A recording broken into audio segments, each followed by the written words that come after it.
Upside Down in the Middle of Nowhere, Chapter 13. This takes place on Monday, August 29th, 2005 at 6:14 in the morning. The creak of the front door and the gush of outside coming in had me up on my feet, and Daddy was standing at the open door looking out into the early gray of the day. He said he wanted to go outside to see if we had any other damage from the storm besides the smashed-up truck. "Daddy, can I come with you?" I asked. He looked over at Mama, who nodded. "I suppose," he answered, "but stay close to me, do you hear?"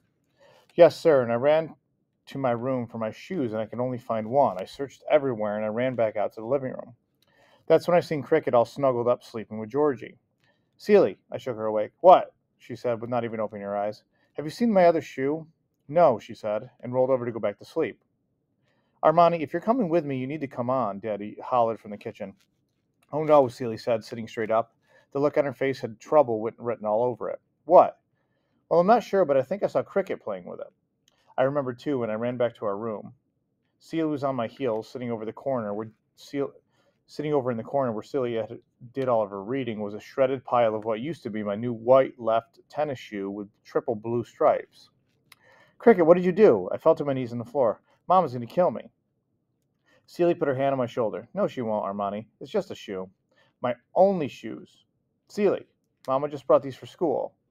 Tears started to build up in my eyes. "What am I going to do? Wear one shoe?" "You can wear mine if you want." "Don't be dumb, Celie. I can't wear your little girl shoes." I stood up and glared at her.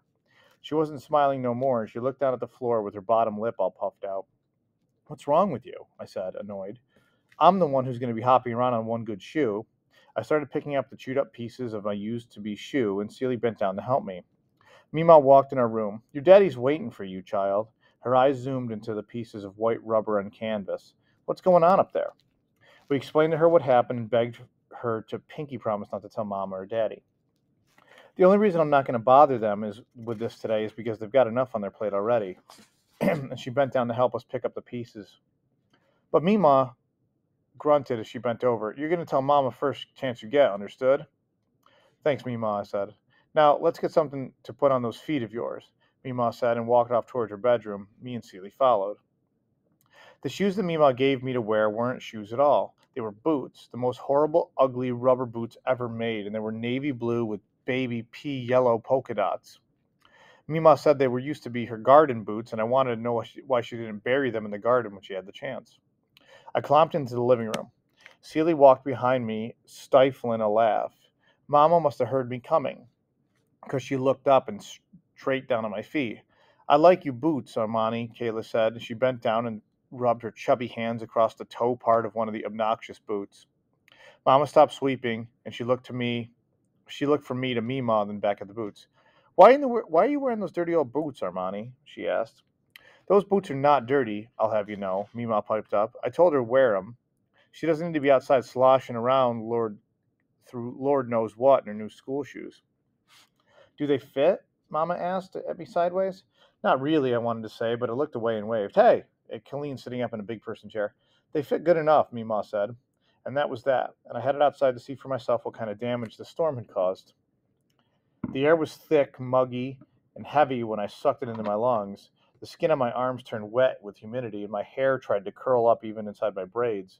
The steam seeped off the blacktop on our road. I looked up at the sky, and there were cracks of the bluest blue I'd ever seen, but the clouds surrounding them patches of blue were strange and scary.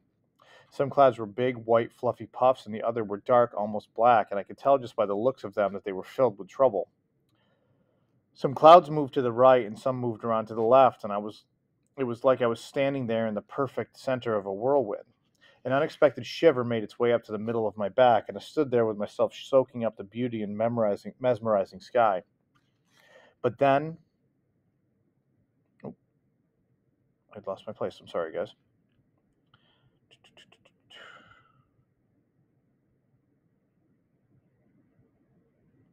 But then, with no kind of warning, the blue gave up and let the dark, thick clouds move back in. A soft rain started falling. I seen the tree. The tree lying across Daddy's truck was one of Mama's favorites. The big tree that shed a shadow as big as Texas across our whole front yard, keeping the blistering sun out of the front of the house in the afternoons. Mama wasn't going to be happy when she found out. and I wondered if the clovers covering the ground under the tree would still be there for me and Tay-Tay to pick through. A big gust of wind came whooshing by, throwing hard bits of rain into my cheeks and all but knocking me off my own 2 feet, and I threw my arm up and buried my face in my armpit. The wind settled back down, and I lifted my head. A bird's nest. Up towards the top of that dying tree covering the entire top of my daddy's truck was a bird's nest. The nest was somehow still resting between the branches that surrounded it, and by the tiny bluish eggs inside were all cracked and broken. I stared at what had to be the little dead bodies of half-made baby birds poking out through the ruined shells. The wind picked up again, blowing rain needles sideways. A beautiful blue and black bird circled in the dark sky above me, and the bird swerved down and landed on the edge of Daddy's shattered truck mirror. It stood there chirping and chirping, with its head moving in little jerks from one side to the next, and it hopped across the scattered branches till it reached the tiny nest. The bird touched one of the eggs with its pointy beak, and then turned and did the same thing to the next egg. The bird started squawking louder and faster, moving its head from side to side. Then it stopped and just froze and stared right at me. Its solid black eyes grabbed a hold of my heart and started to pull, causing a heavy feeling up in my chest, like something reached in there and laid down a cinder block. The bird let out one last loud squawk and sent a fast, prickly bumps down my arms, and the bird leapt into the air and flew away. And when I lifted my head to watch it fly off, disappearing into the sky, a dreadful feeling came over me. "Armani!" Daddy hollered. I about jumped out of them ugly, oversized boots and the sound of his bellowing voice. I wiped the back of my hand across my face, taking one last look at the nest holding the ruined bird family. "I'm right here, Daddy," I hollered back, turning away from his truck. "Armani, I want you to get back in the house. It's too dangerous out here." "But, Daddy, I want to stay out here with you," and I shouted into the falling rain and gust of wind. "Go inside, Armani," he said. I tilted my head up so I could look at him, and just past Daddy's shoulder I seen the roof of our neighbor's house was gone. It wasn't half off or messed up, it was gone. Miss Tilly, the old lady who lived in that house with her 12 cats, was running around between her yard and the road, crying and waving her arms up and down. Uncle T-Bone and Georgie were over there with a few other people. I tore my eyes away from the poor lady gone crazy and looked back at Daddy, and I noticed for the first time how different he looked without his glasses. The cut across his forehead was bleeding, and the blood was watery and thin on account of mixing with the rain and washing over his face. I was about to tell Daddy he was bleeding when Uncle T-Bone came running over. My uncle pulled off his soaking wet shirt and rolled it up and squeezed it as tight as he could, wringing out rainwater. "George," Uncle T-Bone shouted, "your head's bleeding real bad," and Daddy took a wobbly step closer and tipped his head to the left, and he pointed to his ear and stared at T-Bone. "What?" Daddy hollered. The rain changed directions and the wind blew harder than ever, making me feel like I could be lifted up any minute, just swooped right off the face of the earth. In one quick move, Uncle T-Bone ripped the shirt in half like it was made of paper, and he folded one half into a large square, then he used the other half to tie around Daddy's head.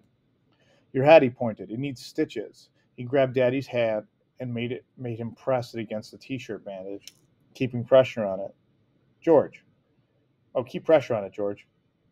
"Thanks, T," Daddy said and did a thumbs up. Everything stopped, and it was like the storm had wore its own self out with all that huffing and puffing. "Armani," Uncle T-Bone said, taking a big breath, "go inside and tell Shug to come on." I turned to run inside. "Hang on, Armani," Daddy said, and held his hand up. "Where you going, T?" "George, I gotta go home, man." Uncle T-Bone's eyes were jumpy. "I could use your help out here, brother," Daddy said, with sad sitting heavy in his eyes. I know, the sadness was contagious because it filled my uncle's eyes too. "Look, I'm gonna go home and check on things, and I'll be right back." Steam started rising out of the road again. Sirens filled the air. They weren't close, but they were everywhere. Daddy and T-Bone gave each other a look, and they were talking without words.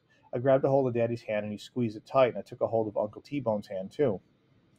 We stood there, not saying a word, in the wind, sirens, people shouting, rain dripping, the sight of Daddy's tore-up truck, right then. The only thing for us to do was stand there and hold on to each other. A tree cracked somewhere over on the other side of the street, and the three of us jumped and turned our heads. "Georgie," Daddy hollered, "come on." My brother came running over, almost tripping over a mangled bicycle. "Be careful, son,"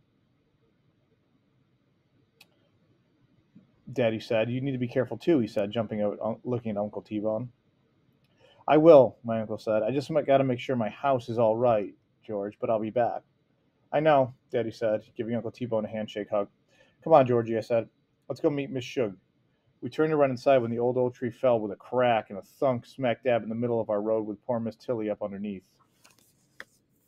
That's the end of chapter 13 and the end of the section.